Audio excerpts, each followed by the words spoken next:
ভারতের কাছে হারানো বাংলাদেশে প্রায় ২০০ একর জমির মালিকানা ফিরে পেতে যাচ্ছে বাংলাদেশ। রোববার ১৫ সেপ্টেম্বর অনুষ্ঠিত ভারত ও বাংলাদেশ সীমান্তরক্ষী বাহিনীর ঊর্ধ্বতন কর্মকর্তাদের বৈঠকে এই সিদ্ধান্ত হয়। বিজিবি ৪৭ ব্যাটালিয়নের অধিনায়ক লেফটেন্যান্ট কর্নেল মোহাম্মদ মাহবুব মোর্শেদ রহমানের সাথে বৈঠক করেন বিএসএফের রওশনবাগ ব্যাটালিয়নের কমান্ড্যান্ট বিক্রম দেব সিং।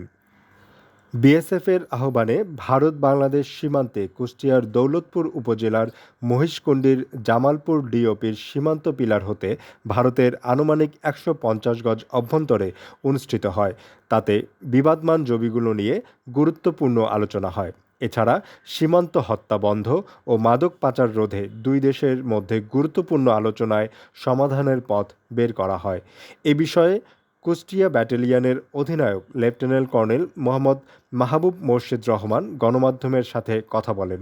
তিনি জানান, ভারতের অভ্যন্তরে বাংলাদেশের আনুমানিক ২০০ একর জমি আছে। অন্যদিকে বাংলাদেশের অভ্যন্তরে আছে ভারতের আনুমানিক ৪০ একর জমি। গত ১০ ফেব্রুয়ারি বিজিবি বিএসএফের মধ্যে একটি সিদ্ধান্ত গ্রহণ করা হয়।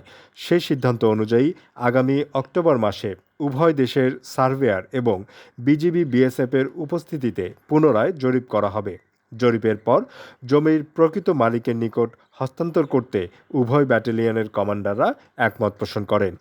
মাহবুব মোর্শেদ আরও জানান, সীমান্তে বিএসএফ কর্তৃক বাংলাদেশি নাগরিক হত্যা ব্যাপারে কড়া প্রতিবাদ জানানো হয়েছে। এছাড়া নিরীহ বাংলাদেশি নাগরিকদের সীমান্তে আটক না করা, ভারত থেকে মাদকদ্রব্য যাতে বাংলাদেশে অভ্যন্তরে প্রবেশ করতে না পারে সে ব্যাপারে বিএসএফকে জানানো হয়েছে।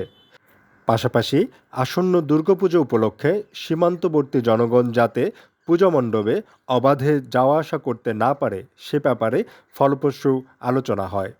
News mania desk report.